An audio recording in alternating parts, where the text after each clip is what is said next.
խոսում են դեկտեմբերի 3-4 գնումների համար է կարևոր կենցաղային տեխնիկա, այնտեղ հեռախոսներ, համակարգիչներ, որտեղ ուրանի ազդեցության ներքո է։ 4-ը ավելի շատ երկօրյակի ազդեցություն է, նվերներ կարող եք անել քույրեր, եղբայրներին, դեկտեմբերի 4-ին, դեկտեմբերի 3-ին փափուկ կահույք, այնտեղ երկարաժամկետ օգտագործման իրեր, արծաթեղեն, քանի որ ուրաններ են ներառված, կրկին ասում եմ, որ կենցաղային տեխնիկա, բայց 4-ը ավելի բարենպաստ է կենցաղային տեխնիկա, փոխադրամիջոց գնելու համար, հեռախոսներ, սմարթֆոններ, այն ինչը կթեթևացնի ձեր հոգսը, մանավանդ դեկտեմբերի 3-ի գնումները ավելի շատ կթեթևացնեն լուսինը, կանանց հոգսը խոհանոցում տանը։ Ամենաբարենպաստ օրերից մեկը դեկտեմբերի 7-ը լուսինը խեցգետնի կենդանակերպում Յուպիտերի, Սատուրնի հետ դրական դիրքավորումներ, տոնածառը դնելու ամենաբարենպաստ օրերից մեկը, ոչ թե բարենպաստ, այն էներգիան, որը կրում է իր մեջ, լուսինը խեցգետնում Յուպիտերի հետ, ձեր երազանքները գրեք, հենց այդ օրը դրեք տոնածառի տակ։ Խեցգետինը դա ընտանիքն է, ավանդույթներն են, դա այսինքն կոնկրետ երազանքի իրականացման այո, դեկտեմբերի 7։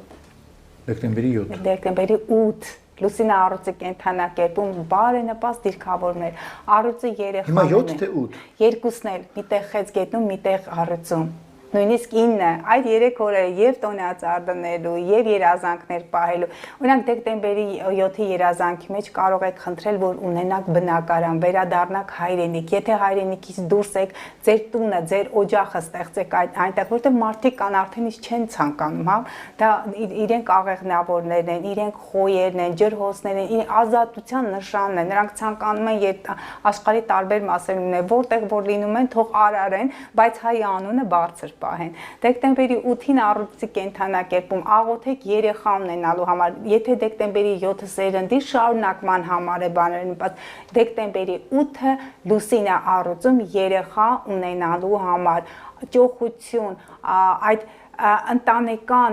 գիտեք, ամսի 7-ը ընտանեկան առողջ մթնոլորտ ունենալու համար, ամսի 8-ը շատ երեխաներ ունենալու համար, եւ քանի որ մինչեւ 2026 թվականի հունիսի 30-ը